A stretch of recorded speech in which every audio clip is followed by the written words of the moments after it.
So hello and welcome. आप सभी लोगों का पार्ट 4 में बहुत बहुत स्वागत। आपने वीडियो के लेक्चर सीरीज पहले, दूसरे और तीसरे में सबसे पहला पार्ट जो देखा होगा ना, जिसमें बच्चे ने उसने बहुत अच्छी तरीके से बारीकी से समझने की कोशिश करी होगी कि किस तरीके से दुर्योधन को चेतावनी बोल लीजिए या एक तरीके का मैसेज पहुंचाने के लिए श्री कृष्ण जी गए थे। और श्री कृष्ण ने मतलब पूरी कोशिश करी थी कि युद्ध जैसी चीज़ें ना हो, लेकिन फिर भी पूरा का पूरा युद्ध होता है और फाइनली श्री कृष्ण जी एक डिसीजन दे के आते हैं कि भाई अब ठीक है, ऐसा युद्ध होगा कि फ्यूचर में ऐसा युद्ध होने वाला नहीं है। और असल में फिर वो कौरवों और पांडवों के बीच में युद्ध होता है ना, उसके बाद पूरी की पूरी राजनीतिक व्यवस्था बदल जाती है। फिर आप देखेंगे कि यही चीज भगवत गीता के अंदर कृष्ण के द्वारा जब अर्जुन को ये उपदेश दिया जाता है, तो पूरी की पूरी हमारे पास एक इम्पॉर्टेंट बुक, जिसे हम कह सकते हैं रिलीजियस टेक्स्ट है इंडिया का, जिसे आई थिंक सभी इंडियंस को पढ़ने की ज़रूरत है। और आप इसके साथ साथ ये भी नोटिस करेंगे कि समय के साथ साथ जैसे जैसे महाभारत आगे बढ़ती चली गई ना, सेम वैसे वैसे उसके अंदर लोगों ने रिटोल्ड स्क्रिप्चर्स, पेंटिंग्स, ये सारी चीज़ें देना चालू कर दी। वीडियो के लास्ट पार्ट में सिर्फ हम यही डिस्कस करने की कोशिश करेंगे कि एंडिंग ऑफ द टाइम आप ऐसा क्यों कहेंगे कि महाभारत एक डायनेमिक टेक्स्ट है। मतलब एक तो सबसे बड़ा क्वेश्चन यही है कि अगर महाभारत पहले के टाइम पीरियड में कैसा था, वर्तमान टाइम पीरियड में अभी कैसा है, फ्यूचर में आने वाले 10-20 सालों में, 30 सालों में, 50 सालों में महाभारत की व्यवस्थाओं में कितना बदलाव आएगा। आशुतोष राणा के द्वारा दी गई जो कविता थी, जिसमें उन्होंने पूरी तरीके से रश्मि रति का एक कंठस्थ बोला था, तो वो भी एक तरीके से महाभारत का एक, मैं कह सकता हूँ, एक डायनेमिक वर्जन ही था। और उसके साथ साथ बहुत बड़ा क्वेश्चन महाभारत में हमें ये दिया जाता है कि किस तरीके से ऐसा पॉसिबल हो सकता है कि एक महिला जो है वो 5 लोगों से शादी करती है। तो यही चीज़ इस टॉपिक आज जो है डिस्कशन होने वाला है। आप लोगों ने अगर वीडियो के जो पार्ट पहले आए थे वो नहीं देखे, तो ज़रूर उसे वॉच आउट करिएगा, जब भी जाके आपको थोड़ा सा बेसिक समझ में आएगा चैप्टर के रिगार्डिंग में। आपको नोट्स चाहिए तो आप ईपी फैमिली के साथ ज़रूर जुड़िएगा। और साथ में नहीं तो mypathshala.com हमारी वेबसाइट है, वहाँ से आपको नोट्स, पीपीटी, सारी चीज़ें काफ़ी आसानी से एक्सेस हो जाती है। उसके साथ साथ आप हमारे साथ इंस्टाग्राम, जहाँ पे आपको अपडेट्स मिलती रहती है, वहाँ पे आप जा सकते हैं। सो हिस्टोरियंस एंड द महाभारत, आज का टॉपिक सबसे पहले इस पर डिस्कस करते हैं। देखो, हिस्टोरियंस को ना बहुत सारी चीज़ें, जैसे जो वो महाभारत की चीज़ों के क्रिटिकल एजुकेशन को तैयार कर रहे थे और उनको 47 साल लगे। तो मैंने आपको कहा था कि ज़्यादातर चीज़ें एक ही भाषा में नहीं मिली थी, हमें वो पाली में ही मिली, हमें वो तमिल में मिली, तेलुगु में भी, संस्कृत में भी, प्राकृत में भी। तो ऐसा ये कहा जाता था कि उस टाइम पीरियड पे जो संस्कृत भाषा इस्तेमाल की जाती होगी ना, वो उस टाइम पीरियड पे पुरोहित पंडितों के द्वारा इस्तेमाल करी जाती थी। पतंजलि एक पुरोहित पंडित थे और उस टाइम पीरियड पे महाभारत के अंदर भी बहुत सारे पुरोहित पंडित थे। ये पुरोहित पंडित वो हुआ करते थे जो घरेलू मुद्दों में, जो एक कह सकता हूँ कि स्पेशली घर के एक पंडित होते हैं ना, जैसे घर के फैमिली डॉक्टर होते हैं, ऐसे उस टाइम पीरियड पे पुरोहित पंडित जो होते थे, घर का कोई भी यज्ञ से रिलेटेड काम होता था तो वो पुरोहित पंडित ही किया करते थे।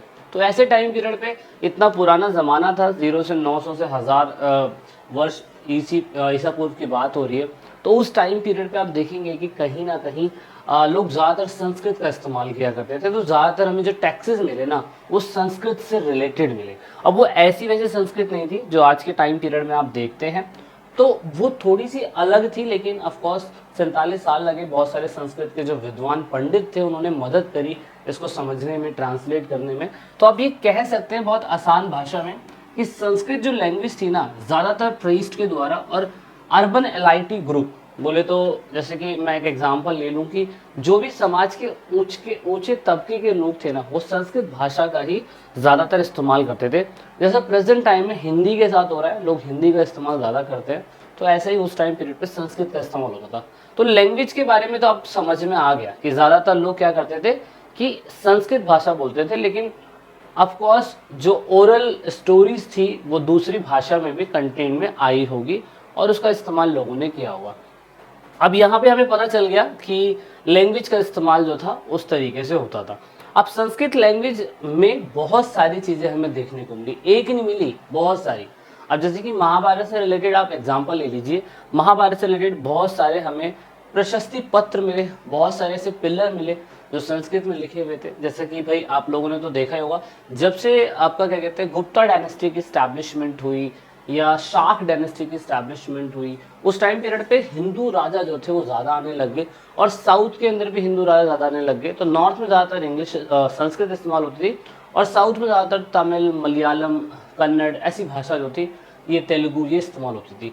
तो अगर हम ज़्यादातर हिस्सों में देखें जहाँ पे ये चीज़ें हमें रिसोर्स से मिली थी, तो वो हमें प्रशस्ति के थ्रू भी जानने को मिली और वेदों के थ्रू भी जानने को मिली। वेदों के अंदर आप लोगों को बहुत अच्छी तरीके से पता होगा कि सबसे पहले ऋग्वेदा मिला हमें, है ना। और ऋग्वेदा जो था लगभग कॉन्टेम्प्रेरी कह सकता हूँ कि जब महाभारत की घटना हो रही थी तो ऋग्वेदा यह चीज़ें पहले लिखी जा चुकी होगी और वही चीज़ पूरे समाज में अप्लाई की जा रही होगी। तो इसीलिए वो संस्कृत का इस्तेमाल जो था ज़्यादा उस समय होता था। अब कंटेंट में अब मैं आपको ये बताना चाहता हूँ कि ज़्यादातर जो महाभारत की स्टोरीज है या महाभारत के बारे में कहीं पे भी चीज़ें मिली है, वो दो ही चीज़ों में हमें देखने को मिली है। नंबर 1 सेक्शन हो गया आख्यान और नंबर 2 हो गया डायडेक्टिक्स, दैट मीन्स उपदेशात्मक। यानी कि अगर किसी भी संस्कृत की चीज़ों को लिखा गया है तो या तो वो उपदेश देते हुए बताया गया है और या तो उसे स्टोरी में कन्वर्ट करके बताने की कोशिश करी गई। तो ये दो चीज़ें, जैसे कि मैं एक एग्जांपल बताता हूँ। एग्जांपल के लिए जब कभी भी क्या कहते हैं श्री कृष्ण जी अर्जुन को उपदेश दे रहे होंगे तो वो स्टोरी के थ्रू नहीं दे रहे होंगे, सिर्फ वो डायरेक्टली उपदेश दे रहे होंगे, जैसे लोकती टाइप होता है ना, तो ऐसा कुछ वो उपदेश देने की कोशिश कर रहे होंगे और उसे ही हमने डायडेक्टिक्स बोला और उसे फिर पूरा का पूरा भगवत गीता के अंदर कंटेंट डाल दिया गया। ये पिक्चर 18वीं शताब्दी की है, समय से पहले लोगों ने पिक्चर्स और पहले भी बनाई होगी, इसके बाद भी बनाई होगी। इसमें दिखाने की कोशिश करी गई है कि किस तरीके से जो अर्जुन है वो उपदेश ले रहे हैं श्री कृष्ण से। ये उस टाइम पीरियड पे जिस समय आई थिंक चित्रकला की शुरुआत हुई होगी, तो लोगों ने उस टाइम पीरियड में पेंटिंग्स को इमेजिनरी करके बनाने की कोशिश करी होगी। अब ऐसा कहा जाता है कि महाभारत असल में लिखी किसने, तो महाभारत सूत लोग होते थे जिन्हें हम भट्टसारथी बोलते हैं, वो कथा की रचना करते थे। वो कथा की रचना ऐसे करते थे कि क्षत्रियों के साथ वॉट क्या कहते हैं बैटल फील्ड में जाते होंगे और बैटल फील्ड में जाने के बाद जो चीज़ें अपनी आंखों से देख रहे होते थे, जो भी चीज़ें वो देख रहे हैं वो लिखते कहीं नहीं थे, लेकिन वो बस अपने माइंड मेमोराइज करके जब वो अपनी सभा में जाते होंगे तो उसको लोगों के सामने ओरली बोल देते होंगे। तो इसलिए पहले पर्सन जो है वो भट्टसारथी हुए जो महाभारत जैसी चीज़ों को देख रहे थे। और वही चीज़ अगर मैं बात करूं कि ये सारी की सारी सिचुएशन पूरी तरीके से जो महाभारत के कुरुक्षेत्र और क्या कहते हैं आपके पांचाल के आसपास घूम रही है और उसके सबूत हमें वहीं मिले होंगे, तो ऑफ कोर्स इसका प्रूफ भी हमें कहीं ना कहीं जब हिस्टोरियंस ने ऐसे प्लेसेस को एक्सकवेशन करना चालू करा, खोदना चालू करा, तो उसी के आसपास ये सारी घटना हमें देखने को मिल रही थी। अब ऐसा ये भी कहा जाता है कि जब ये सारी की सारी चीज़ें भट्टसारथी ने लोगों को बताई होगी तो कहीं ना कहीं लोगों ने कहीं कुछ लिखा होगा, कहीं कुछ लिखा होगा, कहीं कुछ लिखा होगा। ऐसी सिचुएशन में इन सारे टेक्स्ट्स को एक साथ कंपाइल किया गया होगा और कंपाइल करने के बाद वेद व्यास जो है उन्होंने लगभग 1 लाख छंदों का इस्तेमाल करते हुए, श्लोकों का इस्तेमाल करते हुए पूरी तरीके से इस पूरी की पूरी महाभारत की महाकाव्य गाथा को लिखा था। अब ऐसा कहा जाता है कि लिखते समय गणेश जी के दांत का इस्तेमाल करा गया होगा क्योंकि इतना बड़ा कंटेंट लिखना उस टाइम पीरियड में बहुत बड़ी बात थी। मोर के पंख तो कितने खराब हो गए होंगे। अब इस बात में कितनी सच्चाई है या कितना इसके अंदर झूठ है, ये डिसीजन आपके ऊपर है। इसको फाइंड आउट करने की कोशिश करिए कि आपको ऐसा लगता है कि वेद व्यास की हेल्प उस समय गणेश जी ने करी होगी महाभारत जैसी महाकाव्य कथा लिखने के लिए, तो मुझे कमेंट करके बताइएगा इसका क्या प्रूफ है ज़रूर, ठीक है। और दूसरी बात, अब प्रेजेंट टाइम पे अगर हम लोग आ जाते हैं तो यूपी के अंदर हस्तिनापुर मिला, मेरठ के ज़िले के अंदर, तो बीबी लाल जिनकी डेथ अभी रिसेंटली हुई है, उन्होंने 1950 या 52 के टाइम पीरियड में ऐसी जगह को ढूंढा जो पांचाल, कुरु और उसके बाद कुरुक्षेत्र के आसपास के रिलेटेड इलाकों से जुड़ा हुआ है। अब ये कहाँ मिला, ये 5th लेयर पे मिला। मिट्टी की लेयर होती है, जब ज़मीन को खोदा जाता है तो मिट्टी की लेयर में पता चलता है कि कौन से लेयर में था, क्योंकि इतनी हज़ारों साल पुरानी घटना है। समय के साथ ज्वालामुखी फटे होंगे, भूकंप आए होंगे, धूल मिट्टी उड़ी होगी, बाढ़ आया होगा, तो इससे क्या होगा, मट्टी जो मड्स होती है, सॉइल होता है, वो एक प्लेस से दूसरे प्लेस में जाता रहता है, तो इसकी वजह से लेयर पे लेयर बन जाती है। तो 5th लेयर पे जाके हमने देखा कि हस्तिनापुर वो जगह जहाँ पे ये लोग रहते थे। तो ऐसे ही हड़प्पा सभ्यता की भी लेयर थी। हड़प्पा सभ्यता कौन सी लेयर पे मिला, मैंने आपको चैप्टर के पहले पार्ट में बताया था, वो ज़रूर ढूंढिएगा, फाइंड आउट करिएगा, नेट पे कमेंट करिएगा, बताइएगा कि वो कहाँ था। बीबी लाल ने फाइनली फाइंड आउट करा वो जगह। तो ऐसा माना जाता है कि जो ब्रजेश बासी लाल है उन्होंने बताया कि ये मेरठ जो हस्तिनापुर है ये वही जगह है जहाँ पे क्या कहते हैं जो महाभारत जैसी घटना है वो हुई थी। तो लगभग सच हो सकता है। ये बिल्कुल परफेक्टली नहीं है, पर मोस्टली आर्कियोलॉजिस्ट ने इसको प्रूफ पाया है और सच बोला है कि हाँ ऐसा होगा। अब सबसे इम्पोर्टेंट क्वेश्चन जो पूरी के पूरे मैरिज का है वो पांडवों के साथ द्रौपदी की मैरिज का है। तो अगर हम प्रेजेंट टाइम पे भी देखें कि पॉलीएंड्री का प्रैक्टिस हुआ क्यों हुआ, हरियाणा जैसी जगह के अंदर आज भी अगर आप देखें तो फीमेल का सेक्स रेशो जो है वो मेन के कंपैरिजन में बहुत कम है। जेंडर इनइक्वालिटी वहाँ बहुत ज़्यादा है, अभी भी वहाँ पे मेन वुमेन्स जो है वो नहीं मिलती हैं। तो क्या पता इसका पास्ट का भी रीजन हो, क्योंकि वॉर के टाइम पीरियड में बहुत सारे लोग मर भी गए थे, है ना। तो इस वजह से ऐसा हो सकता है कि लोगों का मानना ये होता था कि अगर किसी हस्बैंड की शादी किसी मतलब किसी की फीमेल से शादी हो जाती है और अगर वो अपने वर के लिए व्रत रखे या फास्ट रखे तो मे बी युद्ध के अंदर उसको कहीं ना कहीं मतलब फायदा होगा या उसकी भगवान रक्षा करेंगे। थोड़ा सा लोगों का ये लॉजिक भी था।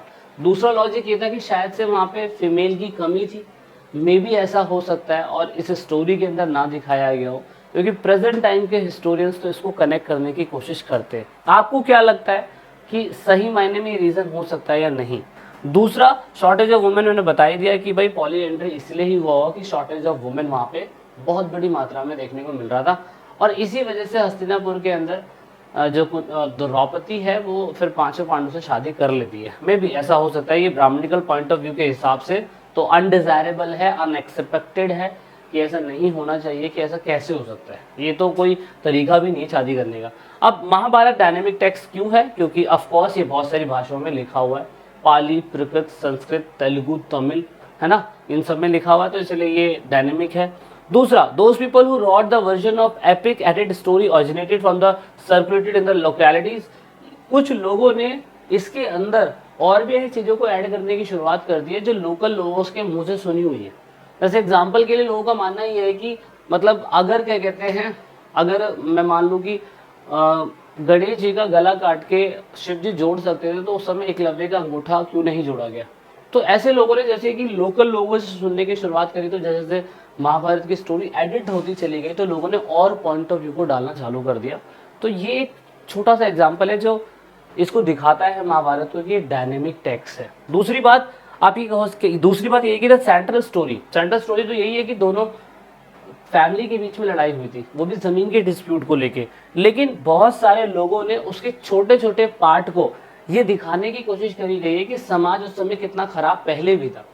जैसे एग्जाम्पल के लिए द्रौपदी का चीर हरण हो रहा था तो उसके फादर भी वहाँ पे थे, तो उसमें ही रश्मि रति में भी वो बात लिखी गई है जो नॉर्मल आपको महाभारत या दूसरे महाकाव्यों के अंदर देखने को नहीं मिलेगी, जो दूसरे राइटर्स ने अपनी फीलिंग्स को दिखाते हुए वहाँ पे लिखा है। अर्जुन के साथ कितना बुरा हुआ, कर्ण के साथ कितना बुरा हुआ, वो भी चीज़ दिखाने की कोशिश दूसरे राइटर्स ने करी है जो आपको नॉर्मल महाभारत में नहीं मिलेगी। लोगों ने पेंटिंग के थ्रू, मूर्तियों के थ्रू भी दिखाया है जो नॉर्मल महाभारत में नहीं मिलेगा। तो इसीलिए मैं इस आधार पे कह सकता हूँ कि महाभारत एक डायनेमिक टेक्स्ट है। पॉलीएंड्री जैसी व्यवस्था हरियाणा में आज भी हो सकती है क्योंकि वहाँ पे जेंडर इनइक्वालिटी आज भी देखने को मिलती है। महाभारत के अंदर वेद व्यास ने 1 लाख श्लोकों को लिखा तो क्या गणेश की मदद ली थी या नहीं ली थी? ऐसे बहुत सारे क्वेश्चन महाभारत हमें देखे जाता है और ये सारी चीज़ें आपको समझने की जरूरत है जो which is not mention in the NCERT. So I hope that you getting all the point very carefully. Mahabharat से रिलेटेड जो एनसीईआरटी के अंदर नहीं था वो आपको ई पाठशाला के चैनल पे मिला है। I hope that you got each and every topic very clearly. मिलते हैं अब हम नेक्स्ट चैप्टर में जल्दी। This is it in this video और जय हिंद, जय भारत, वंदे मातरम। Please share the video. This is it in this video.